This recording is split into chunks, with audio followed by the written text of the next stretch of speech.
Bismillahirrahmanirrahim. Assalamualaikum warahmatullahi wabarakatuh. Innal hamdalillah nahmaduhu wa nasta'inuhu wa nastaghfiruh wa na'udzu billahi min shururi anfusina wa min sayyiati a'malina. May yahdihillahu fala mudhillalah wa may yudhlil fala hadiyalah. Asyhadu an la ilaha illallah wa asyhadu anna Muhammadar Rasulullah. Amma ba'du.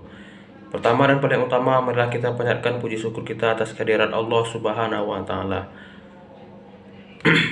yang telah membawa kita dari alat yang telah memberikan kita nikmat, baik nikmat iman, nikmat Islam ataupun nikmat sehat. Salawat serta salam tidak lupa pula kita limpahkan kepada Nabi besar kita Muhammad SAW yang telah membawa kita dari zaman kegelapan sampai ke zaman terang benderang seperti saat ini. Baiklah, pada kesempatan hari ini saya akan menyampaikan sebuah pidato dakwah singkat dengan judul Menjaga Pandangan dan Hawa Nafsu agar terhindar dari dosa. Jagalah hati, jangan dikotori dengan memandang wanita yang tidak halal yang membuka sebagian atau seluruh auratnya. Begitu pula seorang wanita tidak boleh memandang laki-laki yang membuka auratnya, baik di televisi, film, atau yang lainnya, apalagi melihat secara langsung.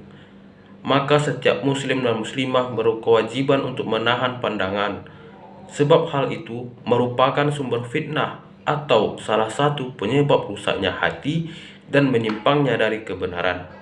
Allah Subhanahu wa taala telah berfirman dalam surah An-Nur ayat 30 sampai 31. Berdasarkan firman Allah Subhanahu wa taala yang berbunyi, "Qul lil mu'minina ya'uddu min absarihim wa yahfazu furujahum. Zalika azka lahum. Innallaha khabirum bima yasna'una wa qul lil mu'minati yaghdusna minal absarihinna wa yahfazna furujahunna."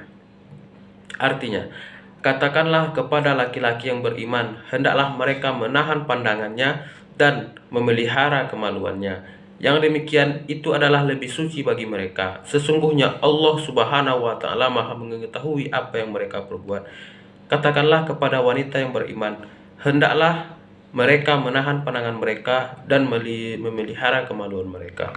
Nabi Muhammad SAW bersabda dalam hadisnya yang berbunyi, "An-nazratu sahmu masmumun min sihamin iblis." Pandangan adalah satu anak panah di antara anak panah iblis. Ibnu Qayyim rahimahullah berkata, pandangan merupakan panah dan utusan setan. Maka menjaga pandangan merupakan asas terpeliharanya iman. Barang siapa yang melepas pandangannya berarti telah menjerumuskan dirinya ke dalam kehancuran. Allah Subhanahu wa taala mensifati hati hambanya yang akan mendapatkan taufik yang sempurna darinya.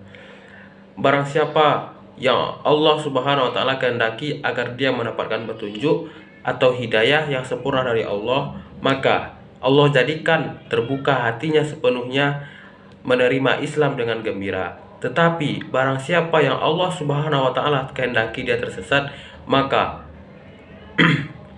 dadanya itu sempit dan tertutup, sulit menerima Islam, seolah-olah ia menghendaki ke atas langit.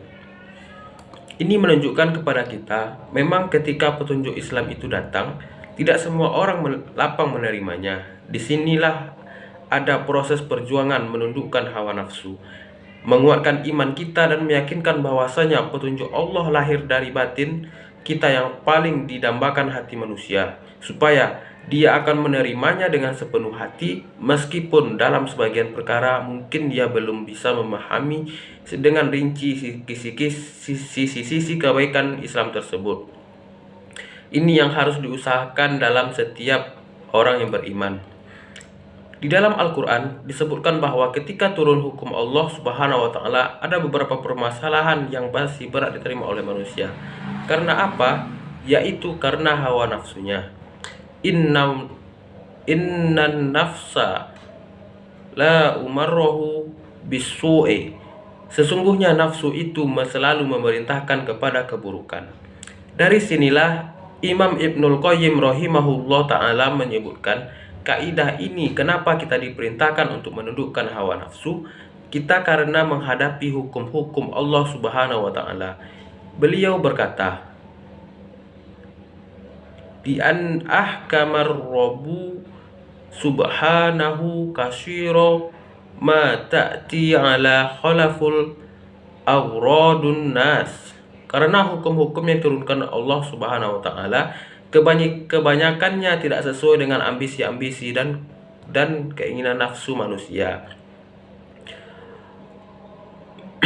Ini menggambarkan kepada kita tentang pentingnya untuk meluruskan hal-hal yang ada di dalam diri kita agar kita bisa mengikuti petunjuk Allah subhanahu wa ta'ala.